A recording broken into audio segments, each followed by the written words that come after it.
Montréal est réputé pour ses hivers rigoureux et sa circulation automobile compliquée. Mais aussitôt les beaux jours arrivés, ses habitants sont nombreux à enfourcher leur vélo pour effectuer leurs déplacements quotidiens. En 5 ans, le nombre de cyclistes a augmenté de 10% et la métropole en compte actuellement près de 30 000.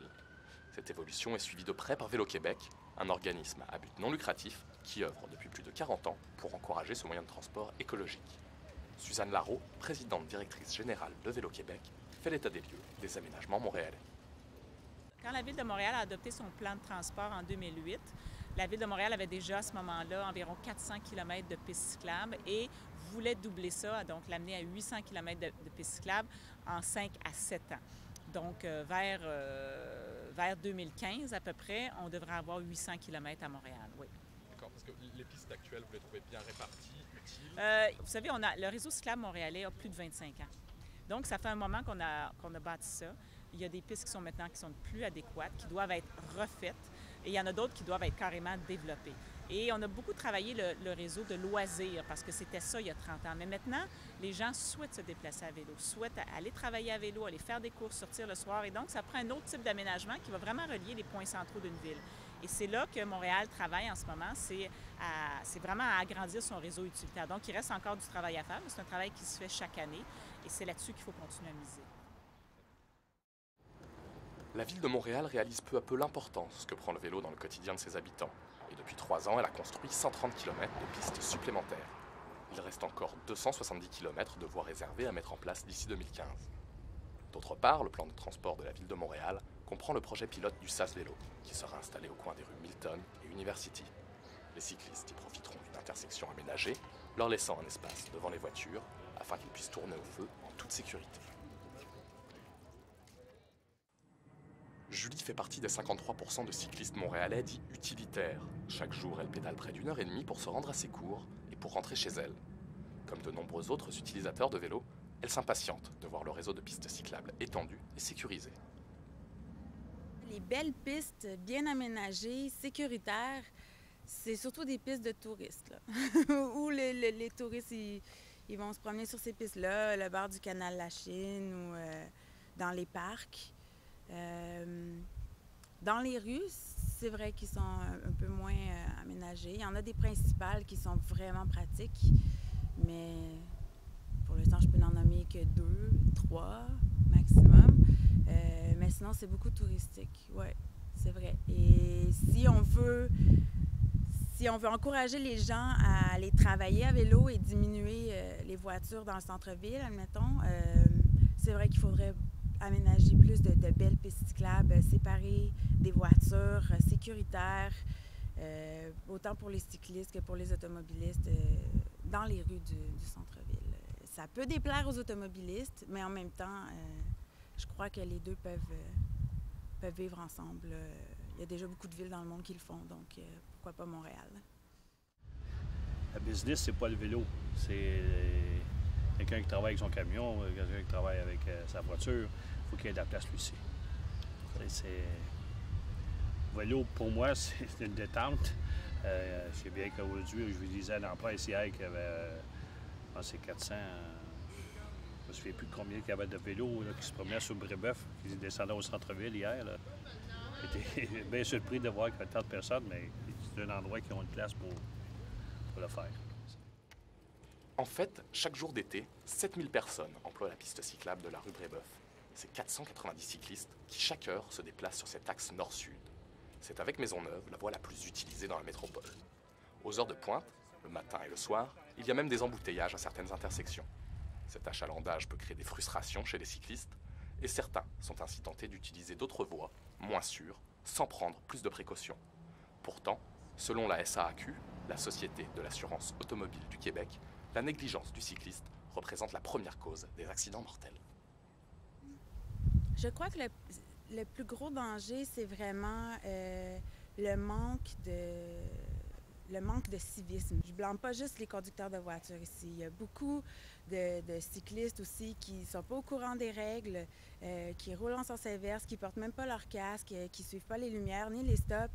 Et ça peut être un vrai danger pour les voitures aussi. Surtout les cyclistes qui n'empruntent pas non plus nécessairement les pistes cyclables, ils empruntent les rues les plus passantes à voiture. C'est souvent là que les accidents arrivent. Il y a les pistes cyclables qui ne sont pas nécessairement super sécuritaires non plus pour les cyclistes. Souvent, les pistes cyclables, elles sont destinées à l'extérieur, un peu éloignées du trottoir, et donc les voitures doivent passer au travers de la piste cyclable pour aller se stationner le long des trottoirs. Et ça, c'est vraiment très dangereux. Même sur une piste cyclable qui a des autos qui sont stationnés à droite, je m'éloigne des portes au cas où, on ne sait jamais. Jonathan vit dans le quartier de Snowdon et il n'a pas le permis de conduire. Le vélo est son seul moyen de transport. Comme la plupart des cyclistes, il est bien conscient des risques qu'il encourt et sait qu'il doit rester extrêmement vigilant. À part les conditions des routes, les nids de poules et les trous, qui est un gros danger, je dirais que ça serait les automobilistes, les autobus. C'est très dangereux, ils prennent pas le temps. Et j'ai connu beaucoup d'accidents avec des gens avec des autobus. Alors il faut juste faire très attention. Il y en a qui disent il faut juste que tu regardes en face de toi et que tu t'assures de regarder en face de toi, mais moi je regarde plus en arrière de moi qu'en face de moi. Le vélo il va tout droit, mais c'est en arrière que tu vois pas qu'est-ce qui se passe. Il faut vraiment différencier un vélo de 17 livres à une Porsche de 2000 livres. Les blessures vont être d'un côté, ça c'est pas mal sûr.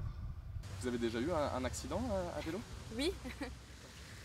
Le gars, il a pas bien fait son stop, puis il est rentré dedans. Là. Et comment ça s'est passé ensuite? Il est débarqué, là, il était bien gentil. Mais c'est correct, là, j'ai eu le pied cassé, mais c'était pas... Même moi, récemment, là, avec une amie, on a vécu un accrochage là, qui aurait pu être très important si on n'avait pas été vigilant. L'automobiliste a traversé la piste cyclable et s'est stationné. Nous, il était plus loin, donc nous, on ne l'avait pas vu. On roulait sur l'espace de piste cyclable. Moi, j'étais un peu à l'extérieur, parce que je me méfie toujours de ces endroits-là. Je sais que souvent, les automobilistes ne regardent pas nécessairement dans leur rétroviseur, ou ils ne voient pas de voiture, ils ne pensent pas aux vélos qui peuvent arriver. Et donc, l'automobiliste a ouvert la porte, et puis c'est mon amie qui a pris la porte, si on veut. Elle a pu bifurquer un peu, mais ça l'a quand même coincé ses jambes dans la porte, et puis elle s'est fait très mal. Là. Et ça aurait pu être pire là, si on ne l'avait pas vu d'avance. Elle rentrait directement dans la porte. Et puis, je pense que c'était 4 jours avant, on apprenait aux nouvelles qu'il y avait un cycliste qui était mort de cette façon-là, qui avait pris carrément une porte, et puis lui, il n'a pas eu de chance. Donc, c'est très dangereux. Il faut se méfier là, quand on est à vélo. Carl Guyot, 56 ans, est le premier cycliste décédé dans un accident à Montréal en 2011. L'an dernier, 4 utilisateurs de vélo ont trouvé la mort dans la métropole. La ville a pour objectif de réduire de 40% le nombre d'accidents au cours des 10 prochaines années, le premier pas d'une vision zéro accident. Pour y arriver, Montréal s'est associé à Vélo Québec et plusieurs autres partenaires. Ensemble, ils ont lancé début juin une campagne de sensibilisation auprès de tous les usagers de la route, afin que chacun prenne conscience du danger qu'il représente pour l'autre. Je vous dirais qu'il y a 30 ans, à Montréal, quand je roulais à vélo, c'était bien pire qu'aujourd'hui. Ça s'est beaucoup amélioré, mais il y a encore beaucoup de place à l'amélioration. Ce qu'on trouve, c'est qu'il y a un manque de civisme. Et ce manque de civisme-là, il ne vient pas juste des automobilistes, il vient de tous les usagers de la route, piétons, cyclistes et automobilistes. Alors, on avait le goût depuis plusieurs années de faire une campagne sur le partage de la route pour faire réaliser aux gens qu'on a tous notre rôle à jouer pour un meilleur partage de la route, pour que ce soit plus agréable et plus sécuritaire de se déplacer, surtout pour les usagers vulnérables comme les piétons et les cyclistes.